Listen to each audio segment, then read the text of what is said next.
सुलभा ही एक मेहनती, आत्मविश्वासी तरुणी. लग्नानंतर 4 महिने तिने ऑफिस जॉब सुरू केली. तिचा नवरा आदित्य हा सॉफ्टवेअर इंजिनियर. त्याने तिच्या नोकरीला होकार दिला, पण एक अट ठेवली, घराची सर्व जबाबदारी तुझीच. आम्ही मदत करू, पण मुख्य काम तू करशील. सुलभाने हसत मान्य केलं. तिला वाटलं, मी सर्व सांभाळेन.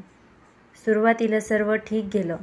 सकाळी 5 वाजता उठून स्वयंपाक, घर सफाई, नंतर ऑफिसला धाव, संध्याकाळी परत येऊन रात्रीचं जेवण. पण हळूहळू ऑफिसच्या प्रोजेक्ट आणि मीटिंगमुळे तिला उशीर होऊ लागला. सासू सुमतीच्या टीका सुरू झाल्या. आज भाजी काय कमी आहे?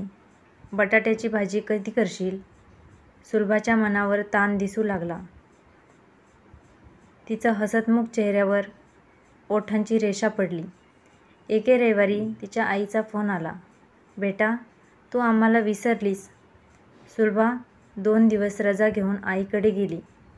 तिथे तिनं पाहिलं, आई सकाळपासून संध्याकाळपर्यंत स्वयंपाक, झाडाझुडा, वहिनीचा डबा तयार करते. वहिनी मात्र फक्त ऑफिस जाते आणि परत येऊन टीव्ही पाहत बसते. आईचं ओझं पाहून सुलभाच्या डोळ्यात पाणी आलं. ती म्हणाली, आई, हे कसं चाललंय? तू का सगळं सहन करतेस?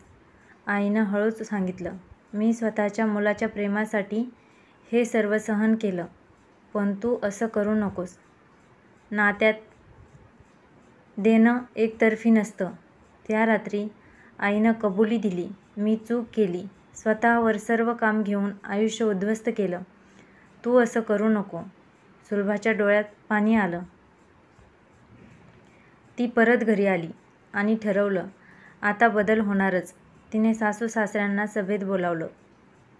आई, आदित्य, मला मदत हवीये. मी एकटी सर्व करू शकत नाही. आपण एक टीम व्हायला हवं, ती म्हणाली. सुरुवातीला सुमती नाराज झाली. आमच्या काळात सून सर्व करायची. पण सुलभाने समजावलं, तुमच्या काळात घरात सर्वजण एकत्र राहत.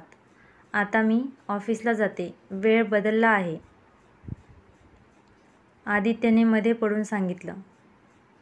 आई, तिला ऑफिसचा स्ट्रेस असतो. आपण मदत करूया. शेवटी सर्वांनी एक योजना तयार केली. सुमती सकाळचा चहा, फळांची कोरडी, फुलांना पाणी हे काम करेल. आदित्य डबा पॅक करणे, दररोज 30 मिनिटं घरकामात मदत, आणि सुलभा स्वयंपाक, ऑफिसचे काम. रविवारी सर्वजण मिळून खरेदी करणार आणि सफाई करणार. सुरुवातीला अडचणी आल्या. एके दिवशी आदित्य ऑफिसमधून थकून आला आणि म्हणाला, मी आज मदत करू शकत नाही. सुलभा रागावली, पण सुमतीने मध्ये पडून स्वयंपाक केला. तेव्हा सुलभाला कळलं, एकदाच नाही, संवाद हा सातत्याने ठेवायला हवा. कालांतराने सर्वांनी एकमेकांना समजून घेतलं. सुमतीने सुलभाला पुरणपोळी शिकवली, तर सुलभाने तिला व्हॉट्सअप वापरायला शिकवलं. आदित्य आता रविवारी ऑमलेट बनवतो. एके दिवशी सुलभा ऑफिसमधून लवकर आली आणि सुमतीसाठी साडी आणली. आई, तू आमच्यासाठी आयुष्यातील सर्वात महत्त्वाची आहेस, ती म्हणाली. सुमतीच्या डोळ्यात पाणी आलं. दिवाळीच्या दिवशी सुलभाच्या ऑफिसला गडबड होती. मला उशीर होईल, तिने सांगितलं. पण घरी पोहोचताच तिने पाहिलं, सुमतीने लाडू केले होते. आदित्यने दिवे लावले होते. सासऱ्याने पूजेची सामग्री आणली होती. हे सर्व तुमच्यामुळे शक्य झालं. ती भावूक झाली. आता सुलभाचं घर आनंदाचं आणि संघर्षमुक्त झालं होतं. त्यानंतर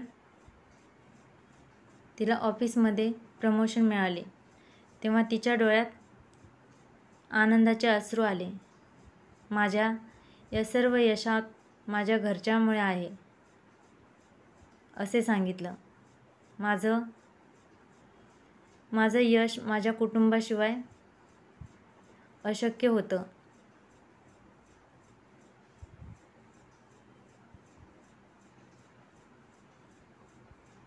सासू सून आता एकमेकीच्या मैत्रिणी झाल्या होत्या. आदित्य आणि सुलभा रविवारी फिरायला जातात.